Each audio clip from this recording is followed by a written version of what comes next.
Today I thought we could try an activity, and what I thought we could do is put a bandage on a wrist joint. So what you'll need for this is a bandage. Now don't worry if you don't have one, you can actually make do with a bit of toilet paper just for practice. And what you'll also need is a volunteer. So Layla's very kindly agreed to be my volunteer today. So what I'd like you to do, if you don't mind, is pop your hands there. Now you want to take the bandage, and there are two ways you can put the bandage on. You can either put it with the flat side on, or you can put it with the bumpy side on first. Now, there is an advantage to doing it with the flat side because then it rolls off really easily. Okay, so having got your bandage and having got your volunteer, put the bandage on. Now you want to make sure that it's about halfway between the elbow and the wrist joint.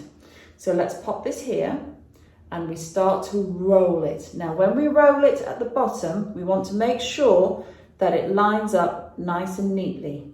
Okay, then we want to progress up the arm, so we come up about half the width of the bandage and we keep going. Do you see that? We're going half the width of the bandage and up again, and half and up again. Now if you could pop your hand up. Now what we can see here, we've got the hand and we're going to wrap it up. But now then, can you see what I've done? I've wrapped Layla's thumb in with the rest of the bandage. Now, can you move your thumb? No. So that's not going to be very useful at all, is it? Because have you tried picking up anything without using your thumb? Try and wrap it up in something and give it a go, because it's really tricky. So the thumb is one of the most important parts of your hand. So we need to make sure that this is free. So let's unravel it. Here we go. And this time, could you stick your thumb out? Look at that, she's got it stuck right out, and that's perfect because this gives me enough room to put the bandage up here. So I'm going to wrap it up here now. But now what have I done? Can you see that? Layla, can you try and make a fist now with your hands? So she can do it, but is it comfortable? Not very comfortable at all. So we need to make sure that the bandage doesn't come all the way up here. You want it to stop at the knuckles. So let's do this again. So let's take this off. Okay, now here is an expert pro tip in order to do it so that it's nice and neat, because if you try and shorten the bandage here, what will happen is it'll become all crinkled and it doesn't look very neat. So what we do, we take a pair of scissors, sharp scissors. Now, if you're not allowed to use scissors on your own, make sure you do get an adult to supervise and help. And then what we do is we take a little snip. So you want to have it roughly over the thumb. So I know that the thumb's going to be roughly there.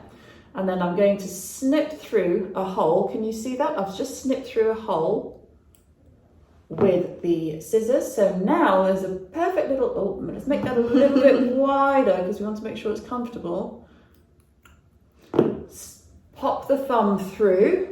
Now, can you see that? The thumb is through the middle of the bandage, and that's perfect. How does that feel now? Very nice. Is that nice and comfy? Very comfortable. That's great. So we're going to make another little snip and pop the thumb through. Here we go. And now we can, it's got to be very neat. We can start winding our way. I'm going to actually do one more, I think, because then that would be nice and secure. Pop the thumb through. Oh. Pop the thumb through. And then we wind all the way back down again. Now, what you want to do, because it's the wrist joint that we're trying to support, give the wrist joint a couple more rounds so that it's got some nice support there, and then you come back down. Now, when you get to the end of the bandage, there are different ways that you can secure that. You can either put a safety pin in, but you have to be super careful that you don't stick it through and hurt Layla. So what we're going to do instead is put the bandage up and tuck it in like that. How does that feel? Very nice. Okay. Now, there are some things that you need to be extra careful about, so we're going to go through those. The one thing you want to check is you want to take your pinky finger and pop it underneath to make sure that it's not too tight. Now, the reason we do this is because the blood goes from your heart and it travels through some tubes and it goes all the way down your body to the tips of your fingers. And that's why your fingers are so lovely and pink. But if you were to tie the bandage too tight, what would happen is you'd squish down those tubes, which are also known as arteries, and the blood wouldn't be able to get through. And so what would happen is your fingers would go all numb and tingly, and eventually the tips of your fingers, you wouldn't be able to move them, and the tissues will start to die, and that's not an ideal situation. So you want to make sure that there's plenty of room in the bandage, and you also always want to check with your patient, does it feel comfortable? And can you move it comfortably? Excellent. Now, the other thing you want to make sure is that it's not the opposite way, that it's not too loose. Because if the bandage is too loose, what do you think will happen? That's right, it's going to fall down and it won't offer any support at all. So now that you've learned how to do a bandage on a wrist joint, you can put a bandage on any other joint. You can put it on your elbow joint, you can put it on your knee joint, on an ankle joint. But there is one place that you must never, ever, ever, ever, ever, ever, have I said enough evers? I think we'll have one more. One more. Ever, never, ever put a bandage around your neck.